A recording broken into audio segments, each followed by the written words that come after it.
Northern Territory Police are investigating allegations that hundreds of thousands of dollars has been misappropriated from one of the NT's most important alcohol and drug rehabilitation programs. The alleged misappropriation has thrown the federal and territory government-funded service in Tennant Creek into crisis.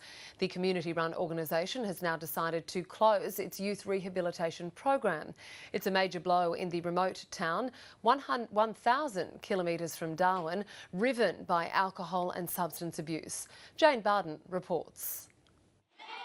Tennant Creek children have fun at the local council-run after-hours youth centre.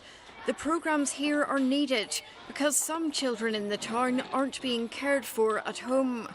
Money is being spent on alcohol, so it's not being spent on food. Alcohol is distracting people from raising their own children. Dozens of children in Tennant Creek roam the streets on school nights. Parents are in no state to look after them. Some are cared for by grandparents.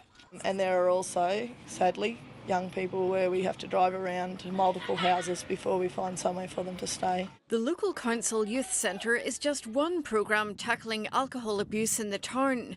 Its future is secure for now, but that's not the case for the Barkly Regional Alcohol and Drug Abuse Advisory Group called BRADAG. 2 NT Health Department commissioned reports and an internal investigation have found BRADAG's rehabilitation service is in crisis. They're alleging its former chief executive, Stuart Naylor, has misappropriated hundreds of thousands of dollars from the service. And the money could be anything between $500,000 to $600,000 over a 3-year period. Former NT Labour government MP Elliot McAdam did the first internal investigation after Stuart Naylor left in September citing ill health after 9 years at BRADAG.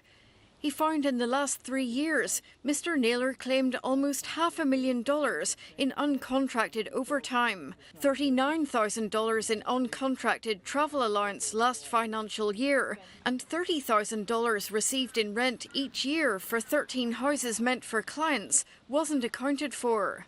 BRADAG were potentially defrauded of, it could well be millions of dollars. One of the health department's reports made the same findings, which it said exposes the association to significant risk of fraud and misappropriation of government monies, including paying its former CEO over double his contracted salary.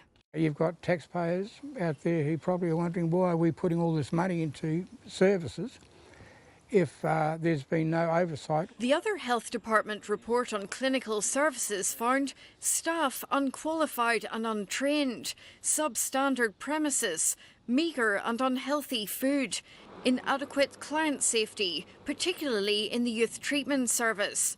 It found alleged financial mismanagement has created a situation where staff have inadequate resources to provide quality programmes. The report criticised the oversight by both the federal and Northern Territory governments, saying it wasn't sufficient to ensure effective and appropriate services were provided. It seems to be indicative of how the bureaucracy these days respond to organisations outside, the major regional centres.